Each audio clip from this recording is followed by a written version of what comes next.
कहानी की शुरुआत में हम एक छोटे से बेन को देखते हैं जिसके दादा उसे एक छुपे हुए खजाने की कहानी सुना रहे थे। इस खजाने के बारे में बहुत कम लोगों को पता था। अब सालों बाद जब बेन बड़ा हो चुका था तो उसने कुछ और लोगों के साथ मिलकर उस खजाने को ढूंढने का फैसला किया। बेन को अपने दादा की कहानी से थोड़ा अंदाजा था कि ये कहाँ हो सकता है। उसके दादा ने उसे एक नोट दिया था जिस पर एक नाम लिखा था। उसने हिसाब लगाया कि ये नाम एक पुराने जहाज का है। उसके एक दोस्त रायली ने उस जहाज की लोकेशन का पता लगाने में उसकी मदद की। जब वो लोग इस जहाज को ढूंढने निकले तो बेन ने हिसाब लगाया कि वो जहाज जरूर बर्फ की इस चादर के नीचे छुपा होगा। उन्होंने काफी देर तक खुदाई की और आखिरकार जहाज मिल ही गया। बेन ने सबको ये खबर दी और फिर इयन का धन्यवाद किया जो उनका साथी था और इस पूरी खोज में सारा पैसा उसी ने लगाया था। हालांकि लोग बेन और उसके परिवार को हमेशा से पागल कहते थे क्योंकि वो एक ऐसे खजाने को ढूंढ रहे थे जिसके होने का किसी को अंदाजा ही नहीं था। खैर अब बेन अपनी टीम के साथ उस जहाज में घुसा। जब उन्होंने आसपास देखा तो उन्हें एक कमरा मिला जिसमें बारूद के ढेर सारे डब्बे थे। थोड़ा और अच्छे से ढूंढने पर बेन को एक डेड बॉडी मिली जो एक डब्बे को पकड़ी हुई थी। जब उसने चेक किया तो उस डब्बे में एक पैकेज था और उसके अंदर एक पाइप थी।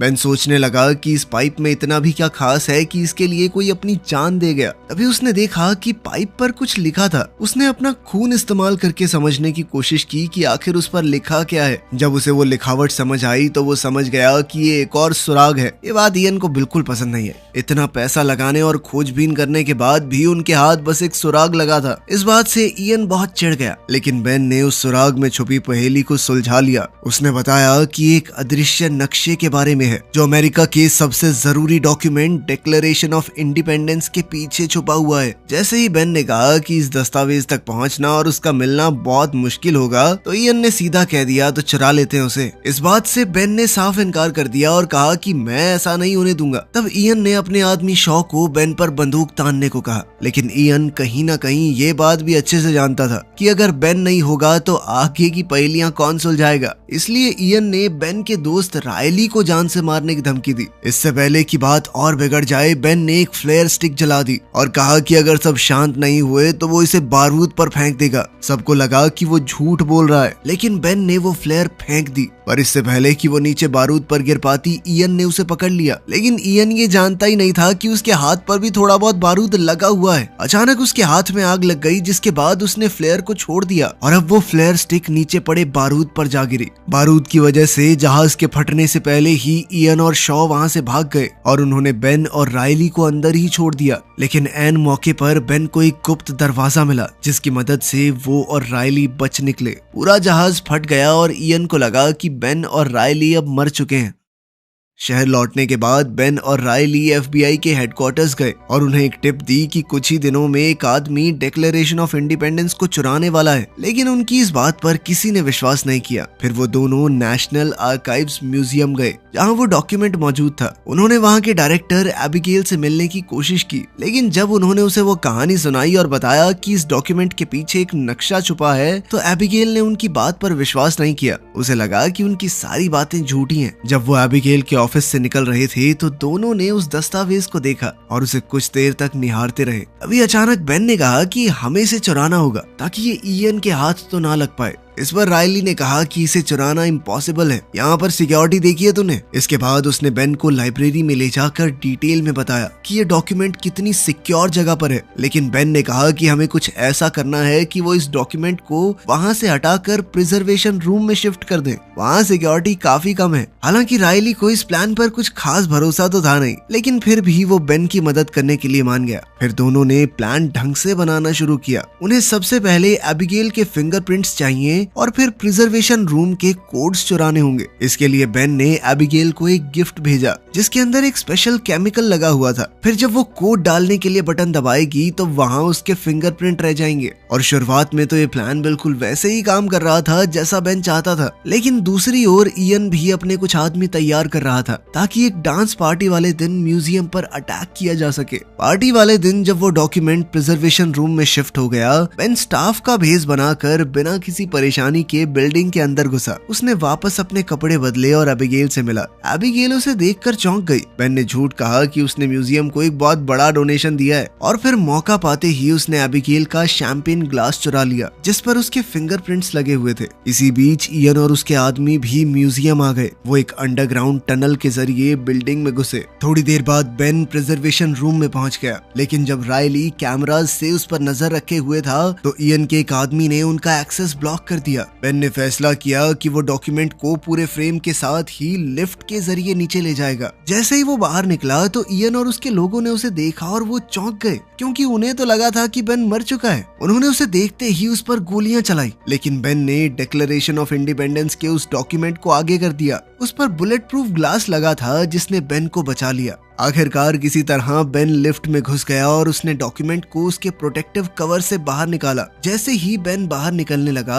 उसने एबिगेल की नजरों से बचने की कोशिश की, जिसने ये कंफर्म कर लिया था कि बेन का नाम गेस्ट लिस्ट में था ही नहीं। इसके बाद बेन म्यूजियम के एक स्टोर में छुप गया, लेकिन जब वो डॉक्यूमेंट के साथ वहाँ से निकलने लगा तो कैशियर ने सोचा कि वो डॉक्यूमेंट की कॉपी चुराने की कोशिश कर रहा है जो बिल्कुल सेम साइज में वहाँ सेल पर थी। उसने बेन से कहा कि तुम्हें पेमेंट करनी होगी वरना सिक्योरिटी बुला रही हूँ मैं। बेन ने वहाँ से चुपचाप बचकर निकलने के चक्कर में कार्ड से पेमेंट कर दी क्योंकि उसके पास ज्यादा कैश नहीं था। जब वो बाहर जा रहा था तो एबिगेल ने उसे देख लिया और उसका पीछा करने लगी। जैसे ही बेन ने वो डॉक्यूमेंट रायली की वैन के पिछले हिस्से में डाला तो एबिगेल ने उससे पूछा कि तुम क्या कर रहे हो। इसके बाद बेन के हाथ में वो डॉक्यूमेंट देखकर एबिगेल समझ गई कि उसने क्या किया है। ये देखते ही एबिगेल चिल्लाने लगी, जिसके बाद बेन ने चुपचाप वो डॉक्यूमेंट उसे वापस कर दिया। इसके बावजूद भी जब वो आसपास की पुलिस को बुलाने लगी तो इयन ने उसे डॉक्यूमेंट के साथ देख लिया और अपने आदमियों को उसके पीछे छोड़ा। बेन ने एबिगेल को बचाने की कोशिश की, लेकिन इयन के आदमी उसे पकड़ कर ले गए। इसी बीच म्यूजियम गार्ड्स को पता चल गया कि डॉक्यूमेंट चुरा लिया गया है। तुरंत ही पूरा म्यूजियम लॉकडाउन में चला गया और FBI को बुला लिया गया। इयन ने वैन में एबिगेल से कहा कि ये डॉक्यूमेंट मेरे हवाले कर दो, लेकिन एबिगेल ने सीधे तौर पर मना कर दिया। अचानक उनकी वैन के सामने कुछ आ गया तो ड्राइवर को कट मारना पड़ा। इस झटके से पीछे मौजूद सभी लोग गिर गए और एबिगेल ने इस मौके का फायदा उठाते हुए भागने की कोशिश की, लेकिन वो पूरी तो नहीं निकल पाई, बस वैन के दरवाजे से लटक कर रह गई। उधर रायली और बेन ने उनका पीछा किया ताकि वो एबिगेल की मदद कर सके। थोड़ी देर बाद इयन एबिगेल से वो डॉक्यूमेंट लेने में कामयाब रहा। तभी बेन ने मौका देखकर एबिगेल को रायली की वैन में खींच लिया, जिससे उसकी जान बच गई। वो लोग अब मेन रोड से हट गए, लेकिन जब इयन ने रुकने के बाद डॉक्यूमेंट खोला तो उसे पता चला कि वो तो नकली है। बेन उन्हें चकमा देकर भाग गया था। एबिगेल बहुत नाराज थी कि बेन ने वो डॉक्यूमेंट चुराया और अब वो किसी गुंडे के हाथ में है। लेकिन तभी बेन ने असली डॉक्यूमेंट निकाला और बताया कि उसने एक नकली भी खरीद लिया था ताकि अगर कुछ प्रॉब्लम हो तो असली वाला सेफ रहे। बेन ने ये भी बताया कि मैंने सिर्फ डॉक्यूमेंट इसलिए चुराया था ताकि इयन उसे न चुरा ले, क्योंकि वो खजाना ढूंढने के लिए बेताब है। जब बेन और रायली ने सोचा कि डॉक्यूमेंट के पीछे कोई केमिकल लगाकर क्लू ढूंढते हैं तो एबिगेल ने साफ मना कर दिया। उसने कहा कि ऐसे तो ये खराब हो जाएगा, लेकिन रायली ने उसे टेंशन ना लेने को कहा क्योंकि वो भी ऐसा कुछ नहीं करने वाले जिससे ये डॉक्यूमेंट खराब हो। लेकिन उनके पास जो सामान तैयार पड़ा था वो बेन के घर पर है और बेन अब वहाँ जा नहीं सकता क्योंकि FBI उन्हें ढूंढते हुए पहले ही वहाँ पहुँच गई होगी। उसके पास कैश नहीं था तो उसने म्यूजियम में अपना कार्ड इस्तेमाल किया था और अब उनकी लोकेशन को ट्रैक किया जा रहा होगा। जैसे ही वो लोग वैन साइड में रोककर सोचने लगे, बेन ने कहा कि कुछ जरूरी चीजें हैं जो खजाना ढूंढने में जरूर काम आएंगी, लेकिन वो सब मेरे घर पर है। उनमें से एक चीज फ्रैंकलिन नाम के इंसान के लिखे हुए कुछ लेटर्स थे जो उस खजाने से जुड़े हुए हैं। बेन को याद आया कि उसके पिता के पास उन लेटर्स की कॉपी थी, इसलिए उसने फैसला किया कि वो उनके पास जाएगा। एबिगेल ने उस डॉक्यूमेंट के साथ भागने की कोशिश की, लेकिन बेन ने उसे रोक लिया। थोड़ी बहसबाजी के बाद वो भी उनके साथ जाने को मान गई क्योंकि अब वो भी देखना चाहती थी कि आखिर ये क्या खजाना है।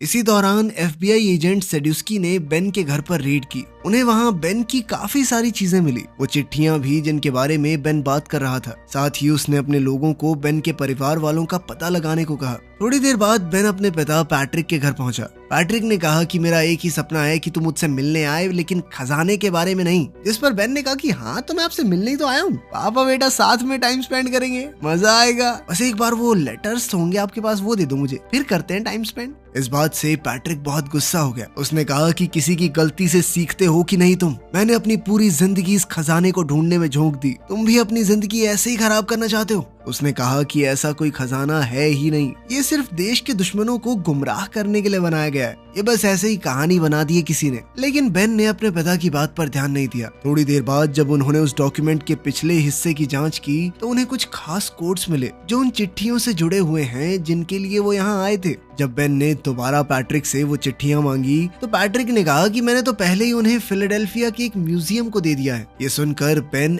एबिगेल और रायली के साथ वहाँ से चला गया। जब FBI पैट्रिक के घर पहुंची तो उन्हें सिर्फ पैट्रिक एक कुर्सी से बंधा हुआ मिला। उसने कहा कि मेरा बेटा ऐसे ही बांध के चला गया मुझे, साथ में मेरी गाड़ी भी ले गया वो। जिसके बाद सेडुस्की ने तुरंत अपने लोगों को गाड़ी का नंबर ट्रैक करने को कहा। दूसरी तरफ इयन को भी समझ आ गया कि जो सुराग उन्हें उस जहाज में मिला था वो उन्हीं चिट्ठियों से जुड़ा हुआ है। थोड़ी रिसर्च के बाद उसे पता चला कि फिलाडेल्फिया में उन लेटर्स की कॉपीज हैं और वो तुरंत वहां जाने के लिए निकल पड़ा। रायली जब वो कोड पता लगाने की कोशिश कर रहा था तो एक छोटा बच्चा उसके पास आया। रायली से हो ना हो लेकिन उस बच्चे ने सारे कोड बड़ी आसानी से सॉल्व कर दिए। इयन भी वहां टाइम पर पहुंच गया और वो लड़का जब आखिरी वर्ड का पता लगाने जा रहा था तो इयन से टकरा गया। इयन ने देखा कि ये लड़का कुछ तो पेपर में सॉल्व कर रहा है तो उसने लड़के का पीछा करना शुरू कर दिया। लेकिन जब तक लड़का वापस पहुंचा तब तक रायली वहां से निकल चुका था, क्योंकि रायली ने खुद ही आखिरी वर्ड का पता लगा लिया था। जिसके बाद वो सीधा बेन और एबिगेल के पास पहुंचा ताकि उन्हें वो कोडेड मैसेज बताए जो उसने लेटर्स से निकाला था। इसके बाद बेन, एबिगेल और रायली तीनों मैसेज को डिकोड करने में लग गए। उन्होंने हिसाब लगाया कि जरूर ये सुराग इंडिपेंडेंस हॉल के बाहर वाली घड़ी की तरफ इशारा करता है। ये समझ में आते ही तीनों वहां के लिए निकल पड़े ताकि अगला क्लू जल्द से जल्द ढूंढ सके। वहीं दूसरी तरफ इयन ने भी उस स्कूल वाले लड़के को पैसे देकर ये पता लगा लिया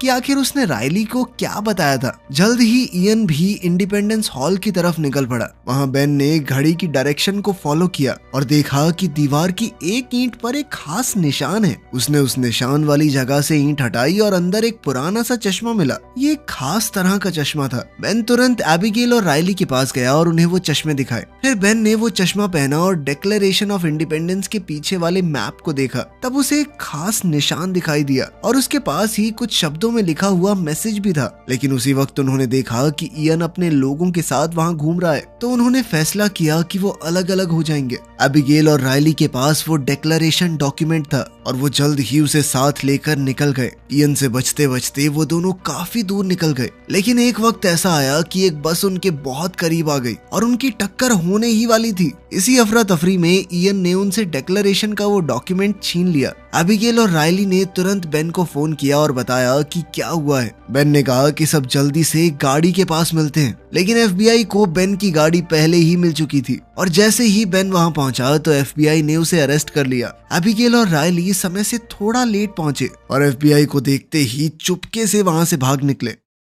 FBI की कस्टडी में बेन ने एजेंट सेडुस्की को पूरी कहानी बताई। किस तरह इयन ने वो डॉक्यूमेंट छीना, किस तरह वो एक के बाद एक पहेलियां सुलझाते रहे। जब सेडुस्की ने बेन के पास से मिले चश्मे देखे तो बेन को समझ आया कि उन्हें एक और तरीके से इस्तेमाल किया जा सकता है। तभी अचानक उसके फोन पर इयन का कॉल आया। FBI वालों ने कहा कि इससे स्पीकर पर बात कर। इयन ने बेन को धमकी दी कि चश्मे लेकर एक पब्लिक प्लेस में उससे मिलने आए और अगर उसने FBI को कुछ भी बताया तो वो उसके दोस्तों को जिंदा नहीं छोड़ेगा। अब FBI इयन जैसे अपराधी को पकड़ने का मौका छोड़ना नहीं चाहती थी। उन्होंने बेन से कहा कि प्लान के मुताबिक ही उससे मिलने जाओ और फिर हर तरफ अपने आदमी तैनात करती है। जब बेन इयन से मिलने गया तो पता चला कि ये पूरी की पूरी उनकी चाल थी। अचानक ही इयन के लोग आए और बेन को वहां से छुड़ा ले गए। रास्ते में एबिगेल ने बेन को कॉल किया और बताया कि उसने इयन के साथ डील की थी ताकि बेन को छुड़ा सके, लेकिन इसके लिए बेन को उसे खजाने तक ले जाना होगा। जब इयन और बेन दोबारा से मिले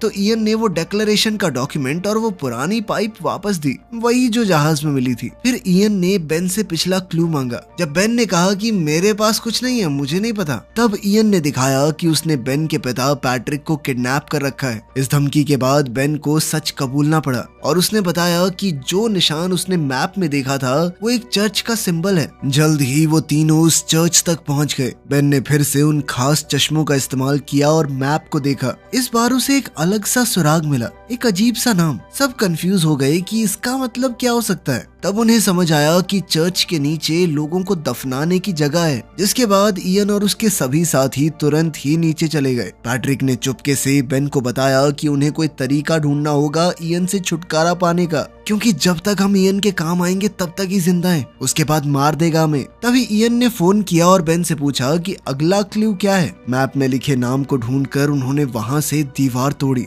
जिसके पीछे एक सुरंग जा रही थी। इयन ने बेन से कहा कि वो आगे चले। अंदर जाने के बाद उन्हें एक बहुत पुरानी जगह मिली जिसे शायद सालों से नहीं खोला गया था। वहाँ लकड़ी की सीढ़ियाँ और एक पुरानी लिफ्ट भी थी। पैट्रिक ने सबको कहा कि ये लकड़ी की सीढ़ियाँ खतरनाक हैं, इतने सालों से कोई आया नहीं है यहाँ पे, टूट जाएंगी। लेकिन इयन ने सबको जबरदस्ती नीचे जाने को कहा।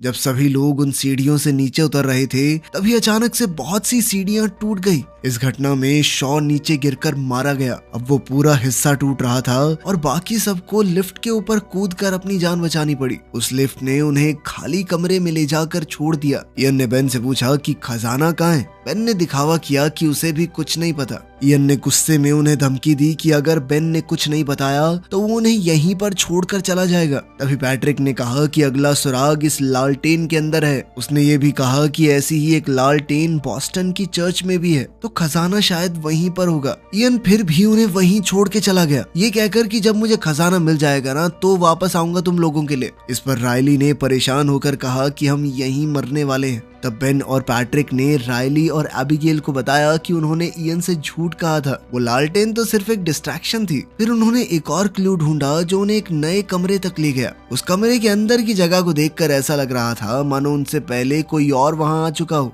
बेन थोड़ा उदास हो गया और अपने पिता पैट्रिक से कहा कि आप हमेशा सही कहते थे, शायद कोई खजाना है ही नहीं। इस पर पैट्रिक ने कहा कि नहीं, इतना हताश होने की जरूरत नहीं है, बस हमसे पहले कोई पहुंच गया यहाँ पे। लेकिन बेन अब भी हार मानने को तैयार नहीं था। वो अब भी दीवारों में सुराग ढूंढता रहा। तब उसने कुछ खास ताले देखे जिनमें से एक लॉक मिसिंग था। उसका आकार बिल्कुल उस पाइप जैसा था जो उन्हें उस जहाज में मिली थी। बेन ने पाइप निकाली और लॉक में फिट की और जैसे ही लॉक घूमा तो एक सीक्रेट रूम खुल गया और आखिरकार उसके पीछे था खजाना। पूरा कमरा खजाने से भरा हुआ था। पुरानी किताबें, gold coins, jewellery, antique items वगैरह वगैरह। जो चीज पैट्रिक और उसके पिता ने सालों तक ढूंढी थी वो यहाँ थी। सब लोग खुशी से झूम उठे। थोड़ी देर ढूंढने के बाद उन्हें बाहर जाती हुई सीढ़ियां भी मिल गई। बेन सबसे पहले बाहर निकला और वहां उसे एक आदमी मिला। बेन ने उससे फोन मांगकर सेड्यूस्की को कॉल किया। सेड्यूस्की कुछ ही देर में आ गया और बेन ने उसे खजाने के बारे में बताया और साथ ही ये भी कहा कि मुझे कुछ नहीं चाहिए, लेकिन उसने कुछ कंडीशन रखी। पहली थी कि एबिगेल के ऊपर कोई एक्शन न लिया जाए। खजाने को ढूंढने का पूरा श्रेय उसे और उसके परिवार को मिले।